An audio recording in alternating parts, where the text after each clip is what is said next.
Welcome to the Third Realm Integration Podcast, where our unconscious minds meet and the transformation begins. I am your host, Maegan Kenny. Let's get started.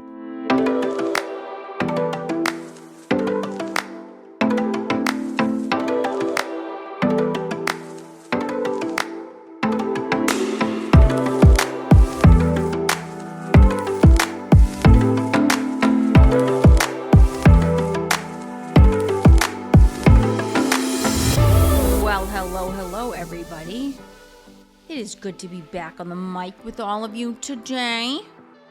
I am feeling a little bit of a new lease on life at the moment. I recently got an IV infusion of all sorts of vitamins and really high level amino acids. And it was very interesting because while I was in, so this place that I went to, I'm not even going to give the name because, well, maybe I should just give the name. Prime IV and Wellness. They're all over the country. I've only been once, so don't hold me to it around, vetting this place. So I'm not necessarily saying go out and go to this place. They're great. But I mean, they actually were great. And I really liked so many different aspects of this little clinic that I just went to. One in particular is that they have a proprietary patent, I guess you could call it, on an AI massage chair that is only available at their company. It's made exclusively for them. And you sit in the chair while you're getting your infusion. And this chair is outrageous. It has like a million different types of massages that you can get. It rocks back and forward. You're like in this little, it's like it basically wraps around you. You're basically in this little pod. Your calves go into the leg parts. And so your whole body is like secure in this thing. And it's awesome. I loved that part. But I also got like a heavy duty dose of vitamins, and then I got a bunch of add-ons, so glutathione and acetylcysteine, and I got vitamin B and vitamin C and all this stuff. I got a vitamin B12 injection. It was wild. It was wild. So, and I'm going to be doing the NAD plus or NAD positive or whatever. Like everybody calls it something different, but the NAD plus is supposedly, and I've known about this for a long time because I interviewed NAD plus practitioners and experts on my last podcast. So I've been knowing about this for a while. The supplements that you take orally just absolutely do not do the trick. But they do call it a treatment for addiction of any kind, addictive thoughts, behaviors. People with substance use issues will use it and have reported tremendous benefits. That's when I first learned about it years ago. But it's also a cell regenerator. So the infusion is anywhere from 2 to 8 hours long. The nurse said about 6 hours is probably like on average how long you're in the office getting this infusion. And the drip has to be slow because it has to wrap around every single cell in your entire body. And it needs time to do that. So it's like a total cell rebooster on the most major level possible. So that's what I'm going for when I decide to do it. And in the meantime, I'm just getting a bunch of intravenous supplements and nutrients in the form of vitamins and amino acids and whatnot. So they say like we only really absorb about 20% of our daily nutrients through food. And so you really need to have these high level doses of additional nutrients that even just put you back to baseline. Never mind have an extra amount that will help with energy and fatigue and body pain and mental health issues like depression and stress and all kinds of other things. So anyway, they recommend going once every 2 to 3 weeks to get you to your to your baseline and then maintain that, because it starts to deplete and you'll go back to where you were over the course of the 2 weeks that you're not getting the infusions. But if you stay on top of it and go, or probably about 3 weeks, but if you stay on top of it and go every 2 weeks, you reach that optimal level. That's how they pitched it. And so when I left, I was so tired. I took like a 3.5 hour nap when I left that day. I took a 3.5 hour nap the day afterwards. And now we're into day 3. And I'm pretty pumped up. So my mind is thinking forward again. I don't feel stuck in my mind.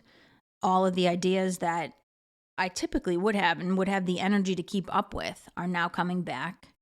So I am pursuing now heart-centered hypnotherapy training next month. And that is something that's been on my mind for over a year because I found out about this group doing my own research. I incorporated their research into my research about heart-centered hypnotherapy, which to me would be most desirable, just given the approach that I have: heart-centered meditation, heart-centered psychotherapy.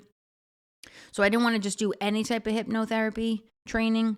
I wanted one that really aligned with my values and my belief system and my therapeutic approach. So, and that is not something that I would have probably taken on, frankly, if I hadn't gotten this boost of nutrients. So that's where I'm at today. And so in coming back to my why, of why I do what I do and why I'm on the path that I'm on and why I seek out the things that I do, I actually wanted to jump on and do a little episode on reconnecting and reclaiming your why, and really how to pay attention to the signs that are showing up to tell you that you're on the wrong path. So I just want to run through a few of the key signifiers that you should be paying attention to if you have these experiences in your life. So it can help you identify that you're maybe a little bit off track and then how to get back on track. And these are pretty obvious, but I think putting them in one space and outlining them in a list, essentially, which is what I'm going to do today, kind of puts it all in one nice digestible little package. So if any of this resonates with you, take notes, pay attention to how and where it's showing up in your life. And then we'll talk a little bit about how to get yourself back on track. And I think the reason why this resonates with me is because I'm always trying to make sure that I'm staying on track. Because being burnt out, distracted, stressed, and exhausted, and unhappy and frustrated with anything that I'm doing are major warning signs to me that I need to get back on track, because those feelings to me are actually intolerable. I'm not somebody that can just work a stressful job and just deal with it and just not really pay attention to it. I'm somebody that really needs to have meaning in my life. And I want as much ease and peace in everything that I'm doing as humanly possible. So when I notice that these signs come up for me, it's like alarm bells start going off. And I know that I do not have the stamina to keep that struggle going. I need to make immediate shifts to get myself back on track. And so if I don't have the energy to do that because I've gone too far into the burnout range, it's really hard to do that. And I can get stuck. And a couple months could go by and I realized I haven't moved forward on any goals or ideas that I have, or whatever I was working on, I haven't gotten back to. So I wanted to share this with you, especially since this is my area of specialty. This is what I help people do, especially those in the helping and the healing profession. Reconnect to your why and heal the burnout. So I apply the same stuff to my life on an ongoing basis. I live it in real time. So I'm deeply connected to that part of myself. So, first key right here, you're constantly unhappy. Pay attention to whether or not you're in a perpetual state of being unhappy with your current quality of life, your job, or anything else that you might be doing. Something that lingers no matter what you do. And I'm not talking about the fleeting ups and downs of frustration and dissatisfaction that might just come in with just natural parts of life. I mean like a perpetual state. Are you feeling more misery than joy in what you're doing? Has that extended over a period of time? Have you tried to make small changes that wouldn't require big changes in your life, but you tried doing the small stuff and nothing's working? And if so, it might be time to reevaluate your direction and get on track to finding a path that brings you more fulfillment, joy, and happiness in your life. And that actually might require a bigger change. And I think this is the thing that keeps people stuck in a perpetual state of misery, is that I don't have the money, I don't have the time, and I don't have the bandwidth to make that much of a radical change in my life, whether it comes to my personal life or my work. And that's the problem right there. So if you're not willing to make a calculated risk to create necessary change in your life, nothing's going to change. Nothing changes if nothing changes. And it might take some strategizing in order to plan for that bigger change. Maybe you have to save up some money. Maybe you have to go through a little bit of a grind for a period of time. But if you have your sights set on the goal that you're trying to accomplish because you believe it's going to breathe new life into your current situation, then that's a risk worth taking. The problem is you can't be afraid to do it, and you can't allow every excuse in the book to come up that prevents you from making that change if you know in your heart of hearts that that change is necessary to create more flow and more meaning and more purpose in your life. It might not happen overnight. You might have to make the 1-year plan, the 3-year plan, the 5-year plan. And it might require patience. But if you're moving in that direction on a consistent basis and you stay in the present moment and you honor the fact that the eternal now is the only thing that matters. Therefore, if I just stay focused right here, right now, don't worry about 5 minutes from now. Don't worry about tomorrow because I already made that plan, that long-term plan. Now I disconnect from it. I come back to the present moment and I do something right here, right now that's going to positively contribute to that end goal. Then you'll be able to start reclaiming some of that energy, that passion and that joy for what you're doing in the present moment, even if you haven't gotten to where you want to be yet. But you're working towards it and you got to stay steadfast with it. And when you make that shift to bring your current present moment into more alignment, that's where you start reclaiming the energy and the focus to actually stay the course. Another hint is that your stress levels are really exceptionally high. A healthy amount of stress is good. It's about trying to find out where that healthy line is.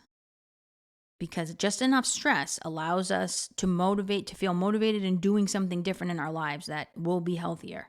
So you want to honor the stress that's coming out. But if it becomes a chronic stress that you've allowed to go on for an extended period of time, that is undoubtedly going to stifle your creative energy. It's going to create a major block in both the mind and the body. And it's going to contribute to illness and then disease.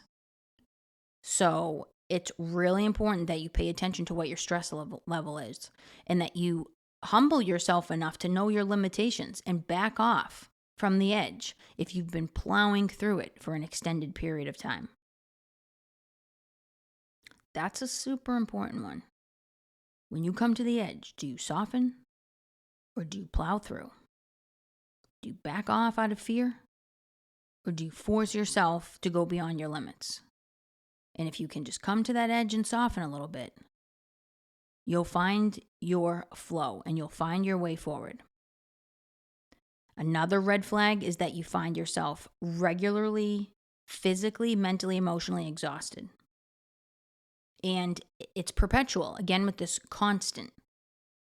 So are you having more horrible, very bad, terrible days than good days? Are you working in a job that you are not passionate about? Every single night when you go to bed, are you just like begging for the lights to go off inside your mind? Because the day has just been so stressful that you can't even tolerate thinking for another minute? Are you so tired that you can't do anything after work? You're just coming home and crashing? And then when you wake up, are you dreading the day? Are you totally dreading doing the next thing, which is just maybe picking your head off the pillow and putting your feet on the ground, saying, "Oh, I don't want to do this today." That's a huge red flag right there if that's how you're starting your morning. Especially if you've rested all night, but you're waking up still feeling exhausted. That is definitely something to pay attention to. Also, pay attention to your physical health. Is your physical health jeopardized in any way? Because remember, health is wealth. So if your physical health is suffering, that's a huge indication that you're too caught up in your mind, worrying about whatever it is, or your mind is too disconnected from your body. And that's why the pain and the illness and the sluggishness and the fatigue, and the illness and disease is showing up in the body because you're disconnected from the wisdom of your body. You're not listening to it. You're not in your body. So the body has to say, "Hello, come back. I need to get you back in here." And the best way to do that is to show up with symptoms of physical pain, illness, disease, what have you, because now the focus is back on the body. That gets you back in. But that's not the healthy way to do it. So you want to listen to the wisdom of the body and ask yourself, what is my body trying to communicate to me right here, right now? Another important thing to pay attention to is what your passions are. What would you do for free if you could? Does that align with what you are doing to get paid? Or is there a disconnect there? So pay attention to what excites you, what energizes you, and whether or not the thing that you're doing every day is in alignment with that. Very important. And passions, by the way, are not just your hobbies. These are integral parts to who you really are at your core. It's how your creative energy gets expressed. So if you have more urgent, crisis-related needs every day that you have to tend to, and you have no space to embark on your passions, that's a misalignment. It's taking the crisis situations, the urgent practical matters are taking you away from the spiritual you. And you need to have space for both. It's very, very key. So you need to reevaluate your priorities and try to see if you can start scaling back on what is demanding your attention. Do you need more help to raise your kids? Do you need more support in the business that you're building? Do you need to delegate better at your job to other coworkers and try to share the responsibilities? Or are you taking everything on yourself? And part of that might be, difficulty asking for help. So you might want to pay attention to that if you do notice that is coming up. Another piece is not being excited about the future. So you're not enthusiastic about where your life is going. Maybe there's some hopelessness, some frustration.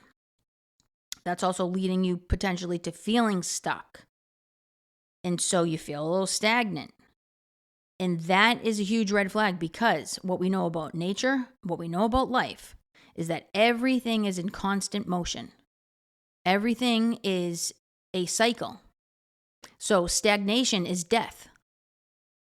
It's not part of who we are as human beings and as a living creature.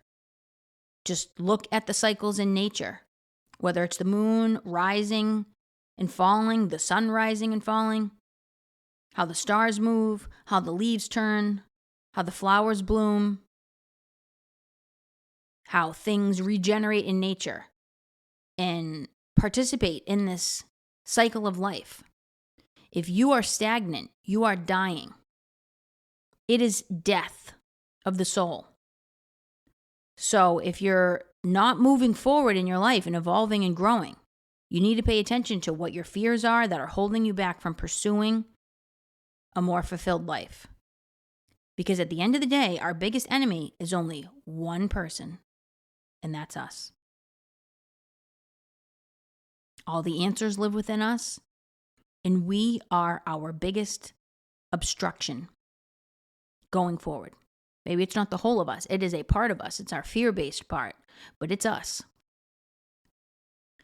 Also, pay attention to how often you're comparing yourself to others. This is the number one way in which I see people get stagnant. They get completely stuck. You want to know why? Because all of their energy is spent on thinking about how great everybody else has it. It's kind of like when you see people who gossip a lot. If they're paying attention to everybody else's life, their life is usually in shambles. Because they're so focused on talking about everybody else and in everybody else's business, they can't possibly have the room, space, or energy to tend to their own. So when you're constantly comparing yourself to everybody else and saying, that person has this, that person has that, I don't have any of it, try to come up with some way in which you can build evidence to say well, this helps me do that. Because I guarantee you there's no answer to that. There's no way that you can convince me that comparing yourself to other people is helpful. So you got to cut that. You got to cut that like a bad habit, because that's what it is. You're addicted to comparing yourself to other people because deep down you're afraid of moving forward with your own life. And when your mind lives in the illusion of what everybody else has, you never actually have to tend to your own shit and actually do what's going to get you to the next step. So you don't have to take responsibility for the quality and the direction and the path of your own life as long as you're comparing yourself to everybody else, because maybe looking at yourself is uncomfortable. Maybe there's some shame there that you have to work through. Maybe you're disappointed and you're blaming yourself for something that is not your fault. It is now your responsibility to make the change, but maybe even that's too much. So that's a really important one. Pay attention to how often you're comparing yourself to other people. And then on the flip side of that comes the defensiveness of always justifying the way that you've lived your life, the choices that you've made, the way you spend your time. And that has sometimes a lot to do with how we will justify why maladaptive coping mechanisms are okay. Well, I've had such a long day, I can totally have this drink. I can totally smoke this cigarette today because I'm stressed. I'm in a tough spot, so I'm going to reward myself with this. You want to be really careful about what illusions you're hooked into around how you actually reward yourself. And do you always feel like you have to explain and re-explain the choices that you've made in your life? Well, it was because of this that I did that. Try to not get stuck in that. Because that leads you to the ultimate final piece, which is that you're not being authentic and true to yourself, as long as you're justifying poor choices and bad behavior, and justifying the reasons behind why you're still stuck. So reclaiming your most authentic self, the one who lives free of the expectations and the pressures from everybody else around you, and does what you know feeds your soul, allowing that most authentic self to shine, is how you rid yourself of all of this nonsense. You get yourself back on track and you live a fulfilled life. It's all about working through the shame, the blocks, and the limitations that have somehow prevented your most authentic self from shining. Maybe it's a fear of judgment and criticism. Maybe it's that nagging voice that always pops up that says you did something wrong. And that's the deconditioning process that needs to take shape in order for that most authentic self to shine. So the real you comes out when all of those limitations start to get worked on. So many different ways that you can do that. Meditation, positive self-talk, reassessing what your core beliefs are. Do you have a core belief that you're a bad person if you live from your true, most authentic self and communicate exactly how you're feeling? Even if it doesn't come off that great? Maybe you had to be stern with somebody that pushed a boundary and now you're feeling guilty about it because somehow you have a core belief that says if you speak your truth and you do it in a direct way that you're somehow a bad person. That's the stuff that needs to be undone. You can do it through hypnosis. You can do it through some styles of psychotherapy and talk therapy. You're only going to get so far with the talk part of it, but it's really about coming back to the core you, the most authentic you, the one that would live and shine and show up in the world if there were none of these rules that you've created for yourself through these limiting core beliefs. If all that was stripped away and you could do anything you wanted, What would that look like? And those are the questions that you want to ask yourself to get back into alignment. That's what it is. That's what it's all about. It's about maybe finding this path for the very first time, by the way. Maybe you've been off track your whole life. It's never too late. It's never too late. The only thing that holds people back is fear. Fear of more responsibility. That's what the belief is. That's what the illusion is. If I change my life right now in the way that I want, it's going to take too much work and too much money, too much time, and I'm too ingrained in what I'm doing. It's too late. It's never too late. Usually we don't start making these major changes until about halfway through our lifespan. That's the way it goes.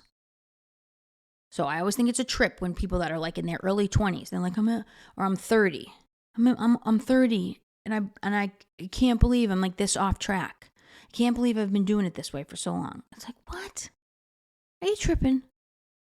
You're only 30. You're only 20. You're only 40, or you're only 50, or you're only 60. I mean, think about it. You got like, even at 60, you probably got what, 25 years left? Maybe more? That's a long freaking time.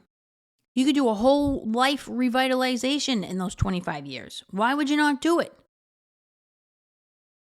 And if you're really clear that this is what you should be doing, and you're still not doing it, then you got to ask yourself, how is that fear and how are these limitations actually serving me? Well, they make my life, I guess, a little bit easier in the short term because I don't have to do all that extra work. Okay, there's your answer. So you're afraid of your own power. You're resistant to your own full responsibility. So you got to start dissecting what your relationship with power and responsibility are all about. Where did that conditioning come from? What belongs to you? What belongs to somebody else? As far as what those beliefs are, how many of those beliefs are yours? Or do they mostly just belong to people outside of you that have now occupied space in your mind with their nagging voice? And coming back to center. And being patient also, because this doesn't happen overnight. You didn't get in the hole of stagnation and getting off track overnight. That was a build-up process. So now clearing all of that's going to take some time too. And this is the journey. This is what it's all about. So reconnecting, reclaiming your why.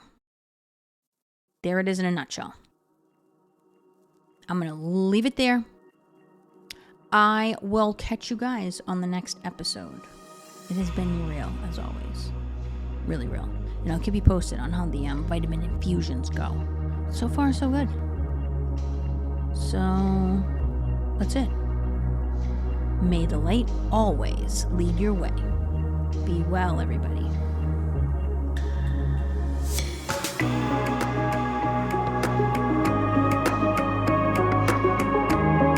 The Third Realm Integration Podcast and related content is intended to provide information and/or entertainment only and is not a substitute for mental health or medical advice, diagnosis, or treatment.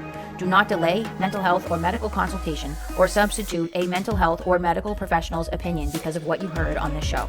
Seek the advice of your physician or another qualified health provider with any questions you may have regarding a mental health or medical condition. The host of this podcast does not provide emergency support for mental health or medical issues. For questions or concerns, visit your local emergency room or contact your doctor.